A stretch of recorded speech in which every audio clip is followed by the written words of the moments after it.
तो चलिए बढ़ते आगे। लोकसभा चुनाव को लेकर कांग्रेस की एक और लिस्ट जारी कर दी गई है। एमपी की बची हुई 3 सीटों पर कांग्रेस ने घोषित किए हैं अपने प्रत्याशियों के नाम।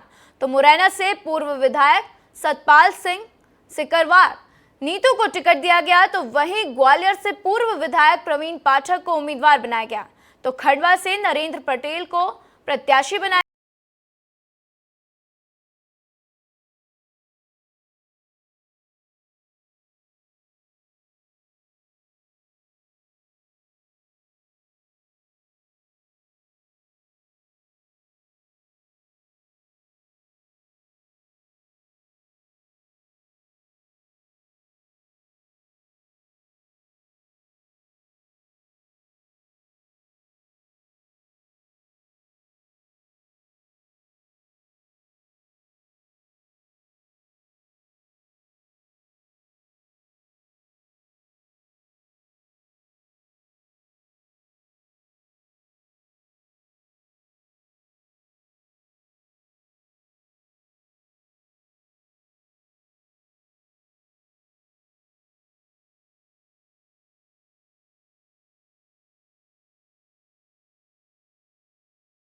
सीटों में से 28 पर ही उम्मीदवारों को उतार पाई है। तो आइए इस खबर पर विस्तार से जानते हैं हमारे सहयोगी विवेक पांडे से।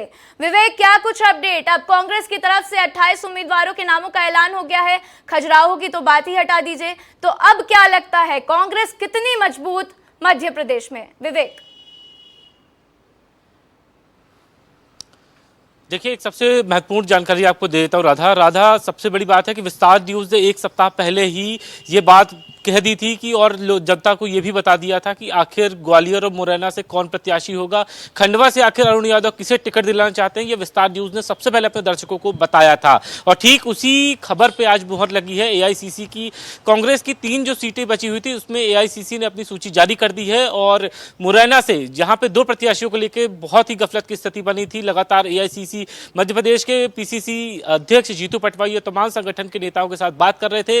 वहीं अब ग्वालियर से पूर्व विधायक प्रवीण पाठक को टिकट दिया गया है, या और इसके अलावा मुरैना से पंकज उपाध्याय, जिन्हें जीतू पटवारी खुद चाहते थे कि वो चुनाव मैदान में हो, लेकिन विनिंग कैंडिडेट को ध्यान में रखते सत्यपाल सिंह सिकरवार को टिकट दिया गया है। खंडवा से सुनीता सरगाए को टिकट दिया जाना था, खुद ही अरुण यादव ने नाम दिया था, लेकिन इस पर नरेंद्र पटेल पर सहमति बन पाई है। एआईसीसी ने तीनों ही प्रत्याशियों की सूची जारी कर दी है। लेकिन सबसे महत्वपूर्ण बात है कि इंडिया गठबंधन की एक जो सीट जो टिकट शेयरिंग फॉर्मूले के तहत दी गई थी मीरा दीप नारायण यादव को, वो फिलहाल प्रत्याशी नहीं है। उनका नामांकन कल ही रद्द कर दिया है। ऐसे में उनके पति दीप नारायण ने यह कहा था कि 15 और ऐसे प्रत्याशी हैं जो प्रदेश अध्यक्ष वीडी शर्मा के खिलाफ उतरे हैं, उनमें से किसी एक को पूरी इंडिया गठबंधन के सहयोगियों के साथ मिलकर उसे मजबूती से उतारा जाएगा। लेकिन एक सबसे महत्वपूर्ण बात है कि जो ग्वालियर और मुरैना की सीट है,